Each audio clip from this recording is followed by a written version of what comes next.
Abraham Maslow was born on April 1st, 1908, in Brooklyn, New York. His parents were Jewish immigrants from Russia, and Maslow was the only Jewish boy in his neighborhood. Because of this, Maslow did not have many friends, and so he found comfort in books. Maslow said, "I was a little Jewish boy in the non-Jewish neighborhood. It was a little like being the first Negro enrolled in an all-white school. I was isolated and unhappy.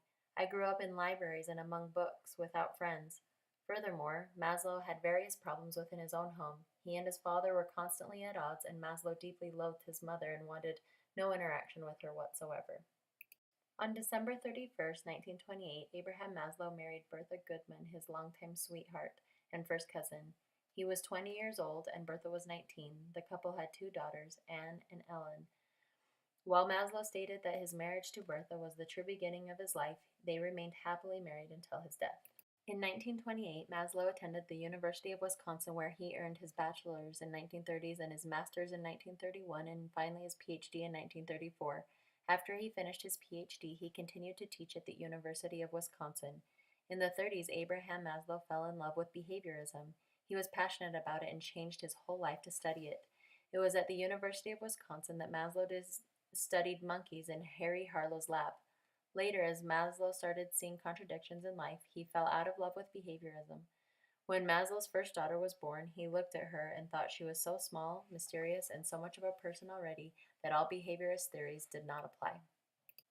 In the spring of 1961, Abraham Maslow founded the Journal of Humanistic Psychology, and the American Humanist Association named Maslow Humanist of the Year.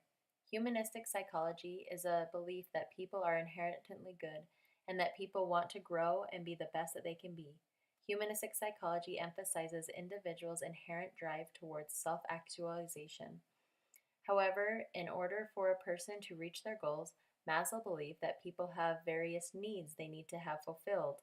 And in order to explain what these needs are, Maslow came up with his most famous idea, Maslow's hierarchy of needs.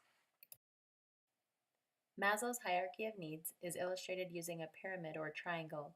There are 5 levels of the triangle, and each level represents a goal, which fulfills one of our needs. The most basic needs appear at the bottom. Each time a lower need is fulfilled, you can move up to the next need until you have reached the top. The first level is psychological. These are needs like food, water, and air. In other words, these are things we need for our survival. This is pretty logical, since it is hard to think about anything else if you're hungry. Once you have a steady supply of food and water, you can move on to the next level, which is safety. Safety and security means you need shelter from the elements, and you need to feel secure financially. Now that we've been fed and we have a roof over our head, we can move on to the next level, which is belonging.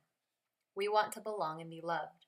Humans are quite social in nature, and so it makes sense that we would want to have friends or a significant other. Now that we have food, a roof over our head, and friends, possibly even a soulmate, we want to have esteem. Maslow says that there are 2 kinds of esteem. The lower one, which is proving our worth to those around us, and that makes us feel useful and appreciated, and the higher one, which is to feel secure within our own self, also known as self-esteem.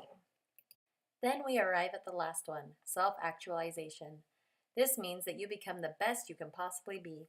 This is different for each person. For example, if you enjoy writing, you may become an author. If you enjoy soccer, you may try to become a professional soccer player or play in the Olympics. If you're Abraham Maslow, after you have married your cousin, you obtain your PhD and become Humanist of the Year. An advantage of Maslow's need theory is how well it serves to interpret human behavior and motivation. It has relevance in modern-day applications, especially in the world of business. Managers, for example, can benefit from understanding their employees' basic needs of friendship, job security, and recognition for a task well done. Creating an environment which meets these needs will result in self-actualized team members who operate at their full potential for the business. One widely criticized disadvantage of the needs theory, however, is that in creating his hierarchy, Maslow studied only a narrow segment of the human population. The terms in the hierarchy, such as self-esteem and security, have widely different definitions in cultures around the globe. Therefore, it is hard for researchers to measure these needs or to generalize them across all human populations.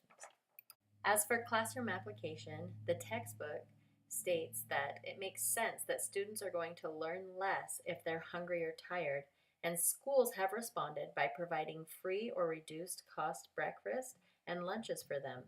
And research supports the contention that students need to feel safe both physically and emotionally to learn as much as possible. Maslow's work reminds us that human side of teaching is essential, and ignoring it will have a negative impact on both motivation and learning. After Abraham Maslow had contributed many significant theories and ideas to the world of psychology, he suffered a severe heart attack at the age of 62 and died on June 8, 1970, at Menlo Park, California. Maslow said, "One can choose to go back toward safety or forward toward growth. Growth must be chosen again and again. Fear must be overcome again and again."